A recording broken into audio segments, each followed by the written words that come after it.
The city had once been beautiful. Now it was just smoke, glass, and the echo of things that used to be. The streets were littered with memories, broken windows, burned cars, the faint hum of sirens that never stopped. And standing in the middle of it all were two men, frozen in a moment that felt like the end of everything. One wore the uniform of a soldier, the other that of a cop. Their eyes met, not with hatred, but with something heavier, something that had been building for years. Captain Marcus Cole had returned home after 12 months on the battlefield, carrying ghosts no one could see. He'd buried friends, betrayed orders, and done things he didn't speak of. But this was different. The city he came back to wasn't the one he'd left behind. Law had become survival, and survival had become a game no one could win. And now, face to face with Officer Daniel Reed, his once closest friend, Marcus knew the past was about to demand its price. They used to laugh together. They used to drink cheap beer on Friday nights and talk about how they'd changed the world. Marcus went to war to protect it. Daniel stayed home to guard it. But somewhere along the line, both of them forgot which side they were really on. The tension in their stance wasn't just about the riot around them, it was personal. It was years of silence, betrayal, and unspoken guilt. "You shouldn't have come back, Marcus," Daniel muttered, his voice trembling, barely audible over the chaos. Marcus didn't move, his eyes locked on Daniel's, steady and broken at the same time. "You think I had a choice?" Marcus replied coldly. Behind them, the city burned. Crowds ran. The air was thick with tear gas and rage. But for these two men, the war was only between them. Because 3 years ago, something happened that neither of them could undo. It started the night of the Black Ridge explosion, a warehouse fire that killed 9 civilians and 3 officers. Daniel was there, Marcus wasn't, but somehow his name ended up in the report, and the blame, every ounce of it, landed squarely on Daniel's shoulders. He lost his badge for 6 months, lost his marriage, lost everything. And when the truth surfaced that Marcus's unit had secretly used that warehouse as an arms cache, Daniel realized the betrayal hadn't come from strangers. It had come from his brother in arms. Now, standing amid the ruins of a collapsing city, they were finally face to face again. "You think I wanted any of that? You think I knew what they were hiding?" Marcus demanded, taking a slow step forward, his boots crunching over broken glass. "You signed the order, Marcus," Daniel snapped, anger cutting through his words. A beat, a silence so sharp it cut through the sirens. Marcus looked down, the weight of guilt pressing against his chest. "I signed it because I trusted them, because I trusted you'd be safe," he murmured. For a moment, Daniel's anger faltered. Behind the fury, he saw the same man who once pulled him from a burning Humvee, laughing like a madman even as flames rose around them. The same man who had promised they'd both make it home. And yet here they were, standing in a war zone neither of them started. A bottle exploded somewhere nearby. A shadow screamed in the distance. Neither of them moved. "I didn't come here to fight you," Marcus said quietly, lowering his weapon. Daniel's jaw tightened. "Ended how?" he asked cautiously. "By telling the truth," he confessed. He told him everything. About the operation, the orders, the cover-up. About the men who died because of decisions made far above them. The warehouse wasn't an accident. It was a message, a scapegoat operation to bury evidence of illegal arms trades. Marcus had tried to expose it once, but when his unit was ambushed, he went dark. Everyone thought he deserted. Everyone but Daniel, who believed his friend had betrayed him. As Marcus spoke, Daniel's anger began to crack. Not because the truth made it easier, but because it made it real. Everything he'd lost had been taken from him by people he'd sworn to protect. And the man standing in front of him had been carrying that secret alone, bleeding for it in silence. When Marcus finished, the world seemed quieter.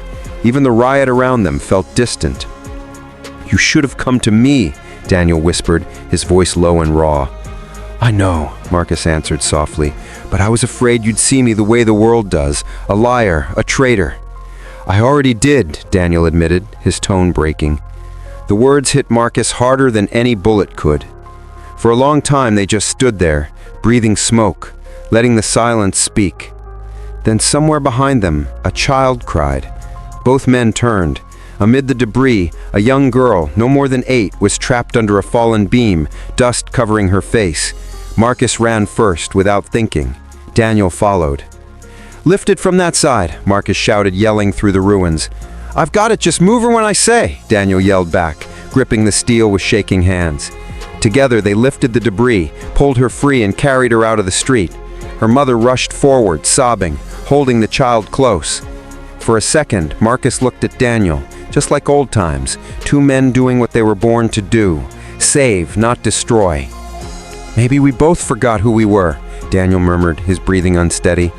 "Then let's remember," Marcus replied, firm yet heavy with pain. The 2 men stood side by side, the sirens fading into the distance. The city was still burning, but something inside them had finally begun to heal. The night deepened, swallowing what little light remained.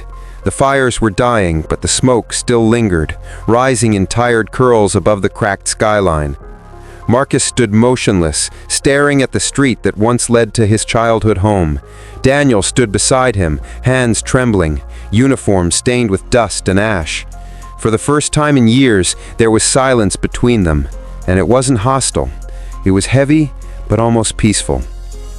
"You know this isn't over," Daniel said quietly, his eyes still on the horizon. "I know," Marcus exhaled, his breath shaky. "I know. The people who ordered that cover-up, they're still out there, still walking free while we live in the wreckage they built." Daniel turned to him. "Then what's your plan? Run again? Hide?" he asked, voice sharpening with fear and frustration. Marcus shook his head slowly. "No, not this time. I'm done hiding." Daniel frowned, studying his friend's face. "You're talking like you don't plan on surviving this." Marcus managed a faint, tired smile. "Maybe I'm not supposed to." Daniel clenched his fist, stepping closer. "Don't you dare start that, Marcus. You came back. You told the truth. You saved that girl tonight. Don't throw it away." Marcus looked down, his eyes clouded with guilt. "You don't understand. Coming clean means more than just telling you.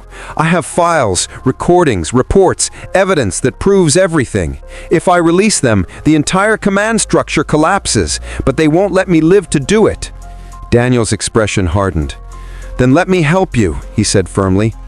Marcus shook his head. No, you've already lost enough because of me.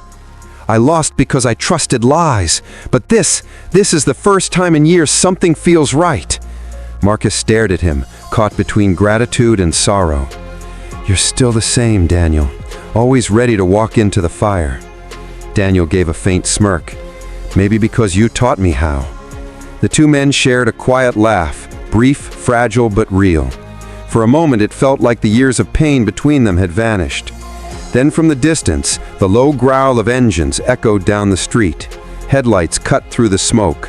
Black SUVs, military issue, rolled to a stop a block away. Marcus's face went pale. "They found me," he whispered. Daniel instinctively reached for his weapon. "Who are they?" Marcus replied grimly. "They're Special Task Division, the ones I was supposed to serve under. They're here to erase loose ends." Daniel cursed under his breath. "How many?" Marcus muttered. "Too many." For a long second they stood still, watching as silhouettes moved through the haze, armed men spreading out, flashlights sweeping through the ruins. Marcus looked at Daniel. "If they catch me, they'll kill anyone standing near me. You need to go." "I'm not leaving you." "This isn't your fight," Marcus said sharply. "The moment they framed me, it became my fight," Daniel countered, raising his rifle. "You're not facing them alone." Marcus's chest tightened. There was no time to argue. He took a deep breath and nodded once. "All right, then we make our stand here."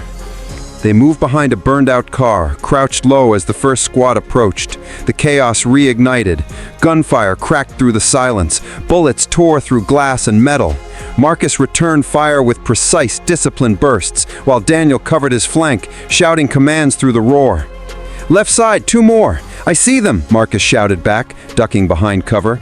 Smoke filled the air again, this time from gunfire, not burning buildings. They thought like they once did overseas, flawlessly, instinctively, 2 halves of the same machine. Then suddenly, a bullet ripped through Marcus's shoulder. He stumbled, collapsing behind the car. "Marcus!" Daniel shouted, dragging him back. "Stay with me." "I'm fine," Marcus groaned, clutching the wound. "We need to end this fast." Daniel fired again, his eyes filled with fury. "How?"